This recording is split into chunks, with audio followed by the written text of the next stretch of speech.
Hi guys, welcome to Purple Angles. I'm Stephanie, And I'm Natalie. where we bring back healthy conversations. And the beauty of divergent opinions. Today's subject is art and mental health. There's been a lot of studies that looked into the impact, the healing powers of art and culture when it comes to mental health. So that's something we wanted to dive deeper into. It's a subject we both care a lot about. And so we were very, very interested in seeing how the different studies around the world have been kind of looking into the impact of art and culture on mental health, on healing, on wellness in general. So we wanted to bring a little bit of that information to you guys today. We also wanted to share our experience with that and kind of give a little bit of how we're kind of going with that subject moving forward with Purple Angles. Can you tell us a bit more about what or how is art defined? Because we have the first thing that pops into my mind when you hear art is like painting, but it's a lot broader than that. So can you bring up a bit of specifications regarding this? Yes, of course. So art is, so when we're talking about art and culture, we're talking a lot of different components. So we're talking about music, we're talking about paintings, of course, when it comes to visual arts as well. So anything from pottery to, building cards, or to any type of manual kind of artistic expression is considered art. You have architecture, that's part of it. Literature, of course, so writing and expressing yourself through literature is a type of art. Fashion is a type of art as well. Expressive movement, so dancing and any type of movement that can kind of be artistic is also part of the art world. When we're talking about culture, it's something that it's going to be a little bit more wider. So we're talking about, let's, for example, ballet, the opera, poetry. They're all art components as well, but we kind of wanted to make sure to include any kind of expression, artistic, creative expression, anything that kind of makes the right side of the brain go ping. So that's what we're talking about today, and the power of that. Yeah. And so I've dived into some scientific evidence to actually see what was the impact. Was it measured? Did they see anything? Does it really work? So I did find many studies, and I'll share just a few things because there's a lot of data on this. I found some meta-analysis of randomized controlled trials regarding mindfulness and art therapy for people that were diagnosed with cancer, and they saw that it did reduce depression and anxiety in these patients because already it's a stressful event. So going through art therapy or doing different ways of art therapy, some was that drawing, coloring, painting. So just that did help with the management of the emotions related to a cancer diagnosis and journey. There was also another article, a Harvard article, which explained the creative activities, the creative impact on mindfulness, stress reduction, self-esteem, and it helped reduce cognitive decline. There was also an addition regarding like the aid in communication. So we know that it's a way of expressing. It's a lot about the expression, either music, composing. It helps communication too in terms of wording. There's another interesting article that I found which explained the impact of art, where it really relates to a lot of senses. So vision, hearing, touching, painting, coloring, and it addresses issues that verbal psychotherapy regarding mental health cannot reach. So this was really powerful. When I read this, I'm like, this is beyond just the communication of talking one-on-one with a psychotherapist. Now you're touching all the senses. It's a lot of healing power that is there. There's something regarding also the consumption versus creating, and you'll bring more about that too. So it's not only creating, not only the artist per se that has a healing power from the art, but also the person consuming the art that has positive impacts on a mental, physical, emotional level as well. I'll let you talk about your portion. Go ahead. So that's something that's interesting, because I think we all, when we think of that and we talk about, art therapy, and you're like, so doing artistic things are good for your health, or good for your physical health, or good for your mental health. And that's what you've shared a lot with in the last few studies you talked about. But there's also, but not everybody's artistic. Not everybody's going to relate to that and be like, well, I'm not artistic. I don't like to draw or do these things. Like, is that going to be beneficial for me? We've seen in multiple studies that actually being the observer or the person experiencing the art that someone else did had a positive impact on the mental health and the physical health of the person doing it or the person observing it. So there was a study that was done by Professor Semir Zeki, sorry, his name. He looked at the brain's reaction when people were looking at paintings from very known artists and looking at how their brain kind of behaved when they were looking at different types of art. And what he noticed is that when people were looking at a painting that actually spoke to them, that they thought was considered beautiful, the blood flow in their brain increased by 10% in the specific area of the brain related to that. So that shows you that, like, even physically, you see a positive impact on the person when they are observing something that they find to be beautiful. And the same type of response in the brain as when you're spending time or looking at someone you love. So that's, I think, is very interesting and very powerful as well. So we are able to get those same types of connection or those same types of feelings through art as we do with people we love. So I think that was something very special.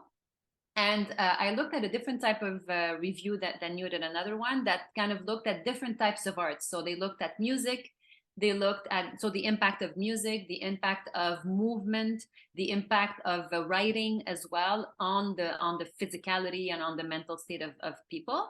And the music one was the one that was the most studied. Like, if you look into the literature, there's a lot of information on art therapy. And actually, art therapy is something that's been kind of used for over 100 years now. It's been around for a long time. It's been recognized as a profession since the 1990s, so like maybe 30 years ago. But there hasn't been a lot of, randomized controlled trials on the subject. There's been a lot of different studies and case reports and things like that, but not a lot of randomized controlled trials. So now more and more there are, and the ones we see being spoken the most about are the importance of, or the impact of, music on mental health and on physical health. So when it comes to music, we see that there's a huge impact on lowering anxiety, restoring emotional balance, reduction of pain, and especially in patients living with cancer-related pain. We saw that the pain level actually much lower when they were involved with the type of music that was soothing for them. It calms the neural activity in the brain. So physically, we see a difference there.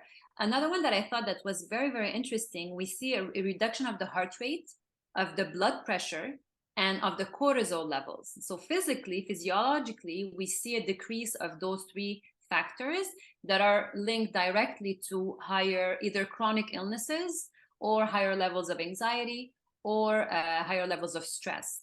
So seeing that music, just simple music, can affect your body that way, but also your well-being that way, is, I think, something to not minimize and something to really, really think about when it comes to alternative therapies. When it comes to visual arts, they looked also at different studies looked at the impact of visual arts. In that field, the population that they looked at were mainly cancer patients as well. A lot of women that had breast cancer, for example, and they were doing activities over, like a few months, let's say 1 or 1.5 hour a week, for 3 months, and then looked at the impact of that on their health. And we saw they were expressing their feelings much better. They were not living with pain as much as well. We saw a reduction of stress, reduction of depression rates. So that's something that was all statistically significant. Like, we're talking real important impact on that population. So I think that's also another one to think about when it comes to visual art. So visual art is like doing a collage or doing a pottery, for example, as I was sharing earlier. And then the other type of art that they looked at in the different studies was expressive writing. So anything related to whether it's journaling or writing any kind of, document, or writing a book or reading a book, anything related to that. Reduction of pain, reduction of fatigue, better sleep, also improvement of the sleep. So again, very, very positive impacts. And then the last one was movement. and expressive movement and movement-based exercises. So again, we're thinking of dancing. It doesn't have to be just dancing. It could be Tai Chi, for example. And that's something I think we've seen in the Asian community for a very, very long time. And it's something that is some type of, it's an exercise, but also it's very meditative as well. So looking into that as well, we see a change in the body, actually body image. People were looking at their body in a much better way, which is something to think about, especially when we're talking about, bulimia or anorexia or other types of, physical, mental illnesses that are related to the body image. A better relationship with the self, better relationship with other people as well. Cognitive and psychological measures were actually heightened, like higher. So that was something that was very positive in those studies as well. So when I look at that, when you hear that, Steph, what does that make you? How does that make you feel? And how do you think that can impact our listeners today? I mean, this is super powerful. This is like something that we completely underestimate in the healing power of things that we have at the pinpoint of our hands, like, and things that everyone could actually have access to. So we often speak about like inaccessibility to psychotherapy, the expenses and stuff like that. And now we're giving like a plethora of things, like so many different ways to heal that are very powerful and that people can try and use. And we'll speak about it too, but we use those without even knowing the impacts that it was. Like, we dived into the impacts because of what we're creating and what we're doing, but it did personally, and I think for you too, help us go through different things. And it was very powerful. It is very powerful. And it's still now. And when I want to hear music, when I feel in a certain way and I want to soothe something, like there's specific types of music that I'm going to be drawn to and that will make me feel better.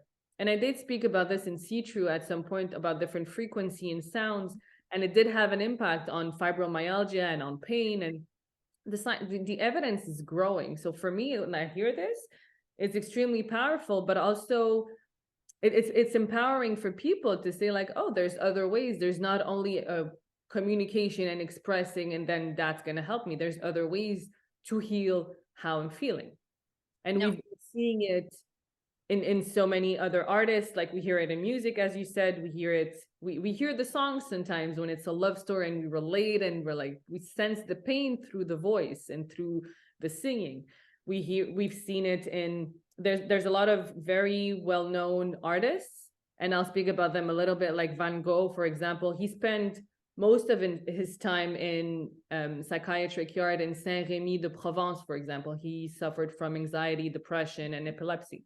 So you see the power that it probably had on him in terms of healing and sustaining and being able to go through his day-to-day. Same thing with Edvard Munch. He's a famous painter also, and I find his quote very powerful. "I cannot get rid of my illnesses, for there is a lot in my art that exists only because of them." It's deep. Yeah. It's deep. So it's having that relationship with your struggles. It allows you to express it in different ways, express how you're feeling. It's not only words sometimes, and we've said the word expression maybe 10 times by now. So it doesn't have to be a word. Sometimes it's like we say it, an image is worth 1,000 words. So sometimes it's just a different way to express something that you're feeling that you don't have the words to express it. There's also writing, like Khalil Gibran. He was an alcohol addict. He's a famous poet, artist. So there's so many ways to heal. And from what I've read, the purpose of art is healing. It's very powerful to hear all the studies that you shared, and the stories of different famous artists too that made it through that. Yes, and I think when we're both art lovers, and I've been following art for many years, and I think that what draws us to that as human beings is actually feeling those emotions through the pieces that are created, through the song that's written, through the words that are written on those papers. And we see it around, like a lot of artists suffer from mental health. suffer deeply from mental health. Not all of them, but it's something that we see that's pretty, I would say, common in the artistic world. And I think they kind of find their way through art to heal themselves. And there's so much beauty in that, because not only are they healing themselves through that, but they're also sharing that healing with everybody else around them. And you've named a few, but there's so many. Like if you like, Frida Kahlo was known for that. Basquiat died at 27 years old because of issues related to that as well. So there's a lot of vulnerability, I think, in art, and I think in artists, that artists are putting out and kind of, you know, bleeding on the painting and bleeding and putting it out there for everybody to kind of share with. And there is so much beauty in that. And yes, we're talking about the science behind it and how it can truly impact physiologically, but also mentally, and you know, people that are suffering from mental health, how it can help them as well. I think that for me, it's a reminder of why we need to look at all the different alternatives that are out there when it comes to healing. So healing, we're talking about mental health a lot, but it's also like general wellness, being healing. So we're talking about, you know, biochemically, or medication, for example, is a type of therapy. And I find that nowadays, and we know it, we see it, we've been pharmacists for so many years. And like, I've been pharmacist for 16 years now. And we see how much there's an emphasis on treating people, whether it's mental illnesses or physical illnesses, with medication, and how it became kind of the number one way of treating illnesses and looking at symptoms. And we now, I think a lot of the way we see health today is defining it by the lack of illnesses, or lack of, you know, symptoms, and feeling okay. And that's how we view being healthy. But if you really look at the definition of health, like if we look at, like we go back to like the WHO definition of health, like back in 1946, if I'm not mistaken, it's actually around every component of our lives. It's about our psychological well-being, our physical well-being, our social well-being, and the equilibrium between all of that represents health. But we lost track of that. Somehow that definition is not around anymore. We're focusing on symptoms, we're focusing on illnesses, and I'm not saying we shouldn't, that's a part of it, but we're focusing on treating them with only traditional medication, sometimes not even looking at the root cause of things. And we're not, but just by doing that, we're not looking into all the different alternative therapies that are out there, and taking the person into account as a whole being, and taking all the different environmental factors around the person, their psychological health, social health, everything around that. And art and culture, like arts, are a huge component that can be added to those therapies. And we see it from how we feel about it, and we're going to share that through science as well. So I'm happy we're speaking about that today, because I do want to bring emphasis on the power of that on our health, and especially on our mental health. And I would love for you to share, how have you kind of experienced the healing powers of art in your life? I've always been someone who kind of enjoyed painting, but I never gave it time. So for me, it was actually, I remember in high school, my art teacher was sad that I was choosing science. You know, at that age, you have to choose between science and art. And I was like, I was going into science, and she got sad because she saw I was creating, I was doing. So I had, you can call it talent, but that's very subjective. But I guess it helped me at that point. And I was choosing another path because of, I was good in math and everything, and my parents pushed me towards that. But I kind of put the arts away. And when I became a pharmacist and I started working a bit abroad and having more time in my hands, I re-dived into art. I bought some paintings, and I just wanted to create, to just have fun and just let myself draw and do things. And I was just creating so much, and I didn't really realize how well and how good it was making me feel. Like I was excited to go paint after work for the sake of bathing and just making me feel good. So we underestimate how much that could bring into healing, into expression, into things that I didn't know how to express. And sometimes I wasn't realizing the impact that it was having, but I was feeling good.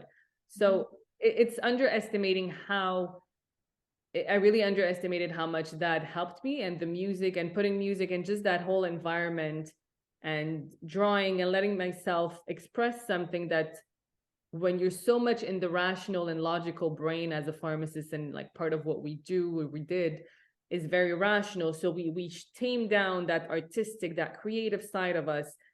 And it just allowed me to rebalance that, because I lost touch with that thing and that part of me who makes me who I am.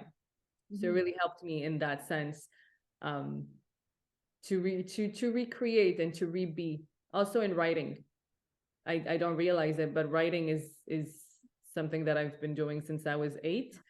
So I don't realize that just journaling, writing, it's a way of expression that has helped me tremendously in my healing journey. So I'd love to hear your part. That's beautiful. And I can attest to that. I've seen your evolution through that. And now you have already three books out, and I know there's going to be many more coming. So keep on doing that. You're amazing at it. And if it's the way for you to express yourself and kind of find that piece of healing through it, I think it's just beautiful. For me, it's a little bit different. So it's not the same kind of components. I do believe we all have a creative side to us, and we do have a logical side, of course, but do we all dive deep into our creativity? Not necessarily. As a child, I was very creative, and I am to this day in many aspects of my life. The career that I chose or kind of always was not in the creative sense, in the creative world, but I've always found either hobbies or other projects, my every other project that I do has always been kind of linked to creativity.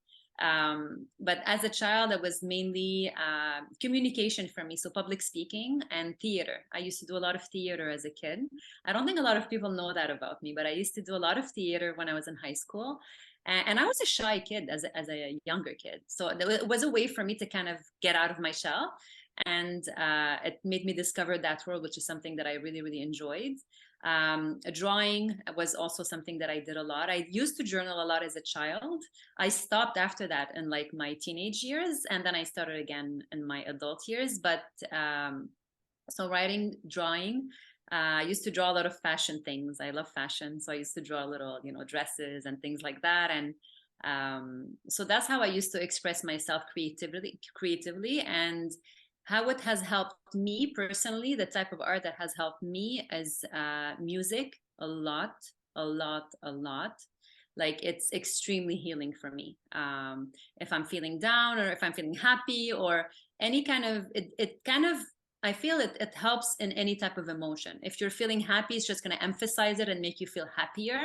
And you're just dancing, and and dancing too. Like I'm a huge, I love to dance, and that's something that where I kind of let out, and I feel at my best. But music allows me to do that, allows me to heal when I'm feeling sad or I'm feeling low, and just listening to music and specific types. And so classical music for me does a wonderful job at kind of like soothing me. I recently started learning the piano. That's something I always wanted to do. And I've had moments when I was like, let's say, feeling a little bit more anxious, or, when you're having like not a great day. And it was a way for me, it actually calmed me down. It was the one thing that actually really, really helped me on those days. And for that, I'm very grateful. And I think that's where I see the true power of that type of art. So music, definitely. And the other things for me would be, I would say, ballet. Watching ballet, like classical ballet, is something that really touches me. Opera, anything related to classical music, so our orchestra or anything like that. Like we went together to a show with some friends, and it was a beautiful setting. It was in an old church. It was one of those candlelight events. And it was acoustic piano playing for Ludovic Einaudi. And that evening was extremely powerful. Like, it's simple. It's just a piano, a church, bunch of like 1,000, I think, candles lit, and that's it. So very simple.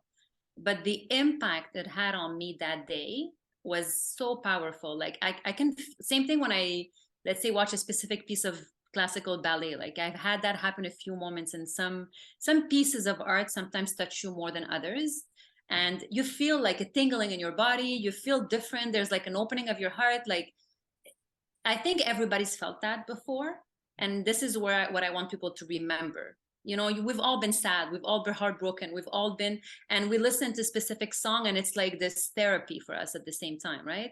Or you watch or you dance, or you sing, and you feel better after doing that.